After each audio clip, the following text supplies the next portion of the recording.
जी बेटा, तो आज हम लोग का टॉपिक वही है जो हमने लास्ट लेसन में शुरू किया था, ब्रिटिश अराइवल। उसमें हम लोगों ने मैंने वर्ल्ड मैप बनाया हुआ था क्योंकि उसमें हमें उसकी जरूरत थी, क्योंकि ईस्ट इंडिया कंपनी ब्रिटिश यानी कि उधर यूरोप से कैसे आई और उसने इधर आके कैसे अपनी ट्रेडिंग और फिर अपना रूल एस्टेब्लिश करना शुरू कर दिया।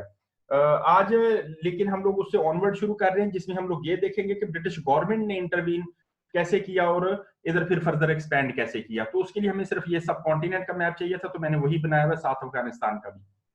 तो हम लोग इसको शुरू कर रहे हैं। जैसे पीछे से थोड़ा सा मैं रिकैप कर देता हूँ कि ईस्ट इंडिया कंपनी जब आई थी तो ट्रेडिंग पर्पस के लिए बैटल ऑफ प्लासी के बाद उसने बंगाल का कंट्रोल ले लिया था।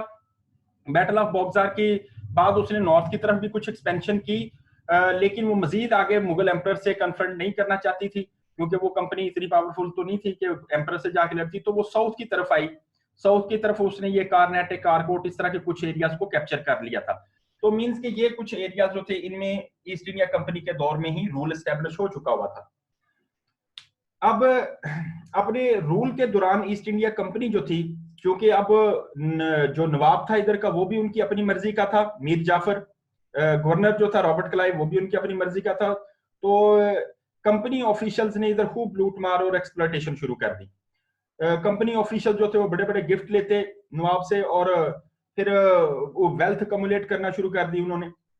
इधर के लोकल लोगों से उनको कोई कंसर्न नहीं था। इवन कि एक दफा फैमिन आया तो लोग जो थे वो बहुत भूख से मरना शुरू हो गए, लेकिन गवर्नमेंट, ये जो ईस्ट इंडिया कंपनी थे, उसने इसकी कोई परवाह नहीं की। उनको अपने ट्रेड और अपने वेल्थ के से गर्ज थी। तो ये चीजें जो थी, ये सब चीजें अननोटिस नहीं जा रही थी। इसको हम लोग कहेंगे बंगाल एक्सप्लॉयटेशन। ये सब चीजें जो थी इवन के इंग्लैंड में भी अप्रिशिएट नहीं की जा रही थी, क्योंकि उनके पास तो एक्सक्यूज अपने रूल को एक्सपेंड करने का या एम्पायर अपनी एक्सपेंड करने का ये था कि हम लोग तो लोगों को सिविलाइज करने और हम लोग तो इनको सर्व करने निकले हुए। तो ये चीज जो थी, ये उनकी रेपुटेशन की खराबी की वजह बन सकती थी। तो इस वजह से ये बंगाल की इस किस्म की एक्सप्लॉयटेशन जो थी, उसके खिलाफ आवाजें उठना शुरू होगी इवन इंग्लैंड में। इनका एक मेंबर ऑफ पार्लियामेंट है, उसने अपने पार्लियामेंट की स्पीच में ये कहा कि there was no civilized government ever existed on the face of earth which was more corrupt or more greedy than the government of East India Company from 1765 to 1784। Means के ये अब अपने British जो थे उन्होंने इस चीज को क्रिटिसाइज करना शुरू कर दिया। तब ब्रिटिश गवर्नमेंट जो थी उसने फिर इंटरवीन करने का फैसला किया।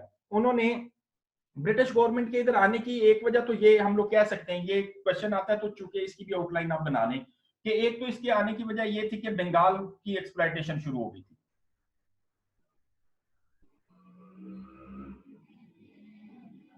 लेकिन ये कोई इतने वो इंडिया से कंसर्न नहीं थे। एक्चुअली उनके अपने मोटिव्स और अपने पर्पस थे जिनके लिए वो आना चाहते थे, और वो मेन जो थे वो थे इनका ट्रेड। अपनी वो ट्रेड जो थी वो एक्सपेंड करना चाहते थे। वो जान चुके हुए थे कि इंडिया एक गोल्डन स्पैरो है, इधर के रिचेज, इधर के रॉ मटेरियल्स उनकी इंडस्ट्री के लिए बहुत इंपॉर्टेंट है, और ये एज अ मार्केट भी यूज हो सकती है। मजीद वो अपने एम्पायर बढ़ाने के लिए, एक्सपैंड करने के लिए इस बड़े एरिया को कैप्चर करना चाहते थे। तो दूसरा पर्पस उनका ये था, ट्रेड था उनका इधर आने का, ब्रिटिश गवर्नमेंट के इंटरवीन करने का। अब तीसरी एक इसकी वजह यह भी है कि उस वक्त जैसे हमने लास्ट लेसन में पढ़ा कि एक कॉलोनियल रेस चल रही थी, तो हर कंट्री जो था, पावरफुल कंट्री जो थे, वो छोटे कंट्रीज को कैप्चर करके अपनी कॉलोनीज में कन्वर्ट करते चले जा रहे थे। तो ये ब्रिटिश गवर्नमेंट का भी एक्चुअली यही मोटिव था। इनको ये था कि कहीं ऊपर से रशिया ना आके इंडिया पे कब्जा कर ले, तो क्यों ना उस रशियन एक्सपेंशन से पहले हम लोग इंडिया पे पहुंच जाए और कब्जा कर ले। तो ये रशियन एक्सपेंशन भी एक रीजन है।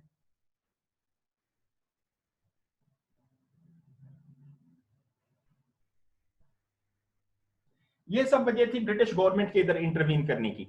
अब देखे जरा, ये ब्रिटिश गवर्नमेंट ने इंटरवीन किया तो क्या किया उसने। उसने सबसे पहले एक एक्ट पास किया, एक्ट ऑफ पार्लियामेंट 1773 में, जिसमें उन्होंने इधर का डायरेक्ट कंट्रोल तो नहीं दिया, लेकिन उन्होंने ब्रिट ईस्ट इंडिया कंपनी जो थी उसको क्या नाम है, कन्विंस किया कि वो इधर रूल जो करेंगे वो लोगों को सर्व करने के लिए होंगे, और उनको अच्छी गवर्नमेंट प्रोवाइड करनी है ताकि नारकी वगैरह इधर खत्म की जा सके।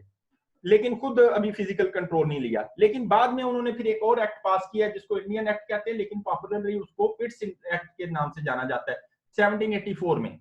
इस एक्ट को पास करके ब्रिटिश गवर्नमेंट ने फिर इधर का एडमिनिस्ट्रेटिव या खुद से डायरेक्टली कंट्रोल ले लिया और ईस्ट इंडिया कंपनी को अब सिर्फ ट्रेडिंग तक महदूद कर दिया कि आप सिर्फ ट्रेड करें। तो उन्होंने जब ये एक्ट पास किया तो उसके अंदर इन्होंने कैसे ब्रिटिश गवर्नमेंट ने उनका कंट्रोल संभाला एडमिनिस्ट्रेटिव, उन्होंने एक गवर्नर जनरल अपॉइंट कर दिया जो कि सारे इंडियन टेरिटरीज को कंट्रोल करता था। उसके अलावा उन्होंने प्रोविंशियल गवर्नर्स भी अपॉइंट कर दिया, हर छोटे यूनिट्स के ऊपर एक और एडमिनिस्ट्रेटिव हेड होता था। और उसके अलावा फिर इन्होंने ये चीजें भी इंट्रोड्यूस करवाई, जैसे एक आर्म्ड फोर्स इधर क्रिएट की, उसका कमांडर इन चीफ अपॉइंट कर दिया गया, लीगल सिस्टम मींस की अदालतें बनाई, इधर सिविल सर्विस ब्यूरोक्रेसी लेके आए ताकि इधर का एडमिनिस्ट्रेटिव कंट्रोल जो वो संभाला जा सके और इसको रन किया जा सके। तो ये सारा कुछ जो करने के बाद उन्होंने इधर का कंट्रोल संभाल लिया। अब इधर का कंट्रोल संभालने के बाद अब ब्रिटिश गवर्नमेंट इधर आ चुकी हुई थी, ब्रिटिश गवर्नमेंट इन्वॉल्व हो चुकी थी, अब ईस्ट इंडिया कंपनी नहीं। अब इन्होंने आगे ब्रिटिश गवर्नमेंट ने कैसे फर्दर एक्सपेंड किया, एक तो ये था कि ये मराठा अंपायर जो थी ये एक बहुत बड़ी अंपायर बन चुकी थी, जो कि इवन के मुगल एम्परर जो कि दिल्ली में होता था उसके लिए भी थ्रेट थी, ये एक पैरेलल फोर्स बन चुकी थी। तो ब्रिटिश ने इसके साथ कन्फ्रंटेशन की बजाय इसके साथ पहले पीस ट्रीटी साइन कर लिया ताकि वो बाकी चीजों को डील कर सके। अब मजीद उन्होंने ये साउथ की तरफ जब वो पहुंच चुके थे मैसूर, ये अब ये एंग्लो मैसूर वार्स की हम बात कर रहे हैं। मैसूर का रूलर था टीपू सुल्तान, उसके बाद उसका बेटा हैदर अली, ये बड़े मुस्लिम रूलर थे, बड़े ब्रेव थे, इनको फ्रेंच सपोर्ट भी हासिल थी, उनसे वेपन वगैरह भी मिलते थे। तो इन्होंने ये पहली फोर्स थी जिन्होंने फिर खास तौर पर इनको जबरदस्त रिटेलिएट किया, रेजिस्ट किया।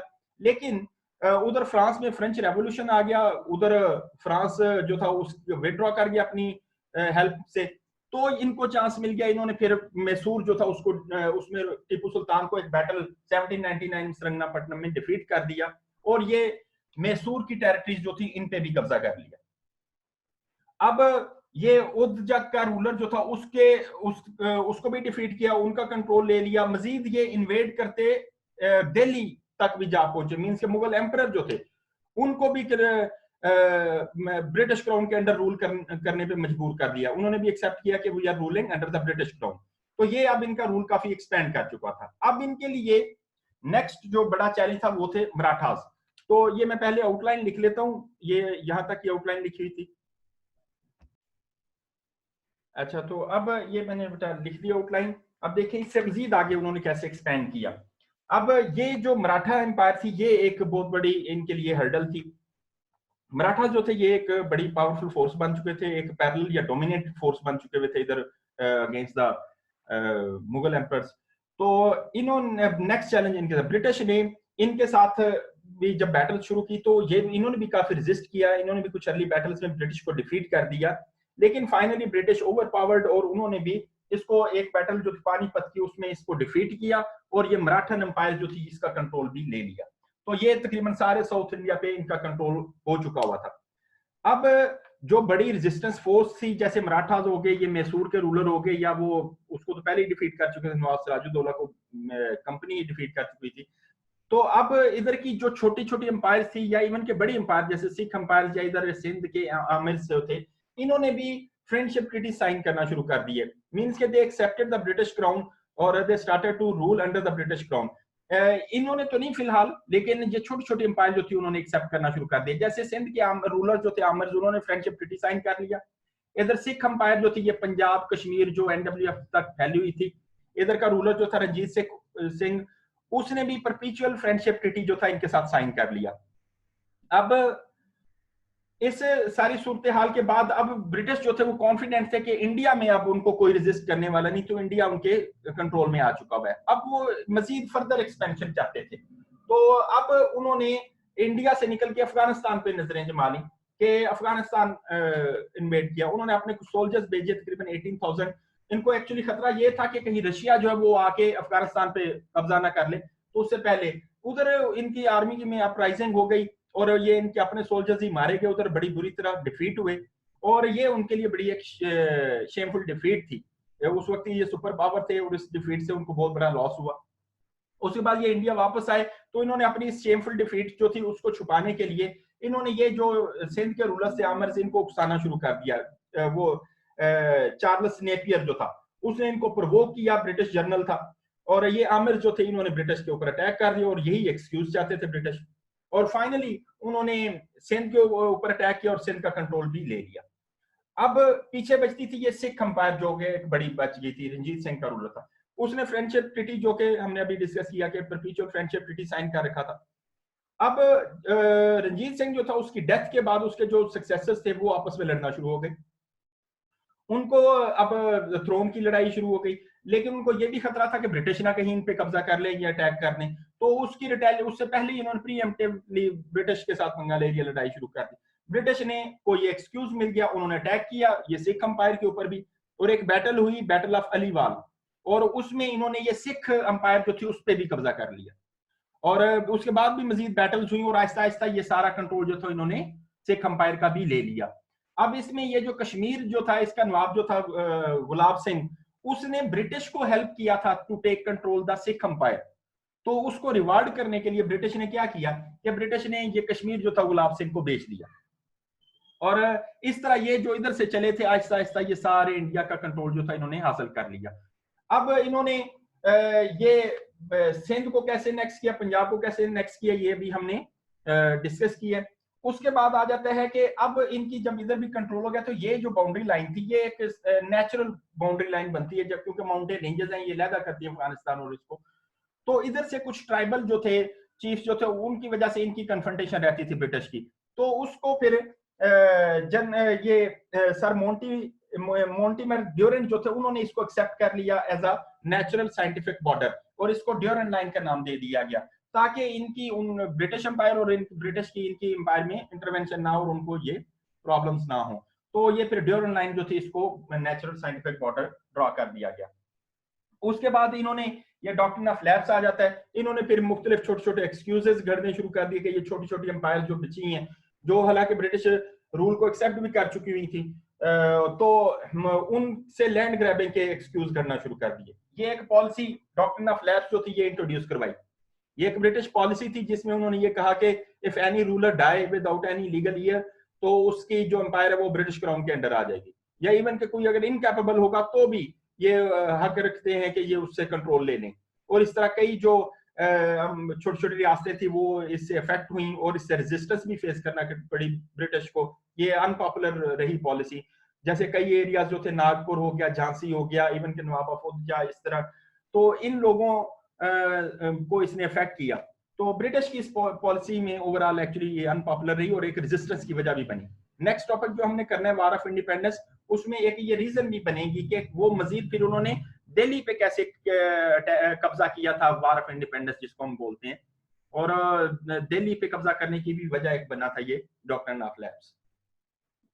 तो ये था हमारा आज का टॉपिक, ये ब्रिटिश रूल जो था, वो ब्रिटिश गवर्नमेंट ने इधर कब इंटरवीन किया, क्यों किया, और फिर आहिस्ता आहिस्ता उन्होंने इधर का कंट्रोल कब और कैसे लिया। ये था हमारा टॉपिक। आप लोग इसको ये मैप बनाया करें, मैप के अकॉर्डिंगली स्टडी किया करें, नोट किया करें आउटलाइन को, बुक से फिर रीड किया करें। ये लेसन मैं अपलोड कर देता हूँ, आप लोग उधर से भी बार बार कंसल्ट कर सकते हैं, और इसको तैयार करें अपना। जी मैं आप लोगों को अनम्यूट कर रहा हूँ और आप लोग फिर इससे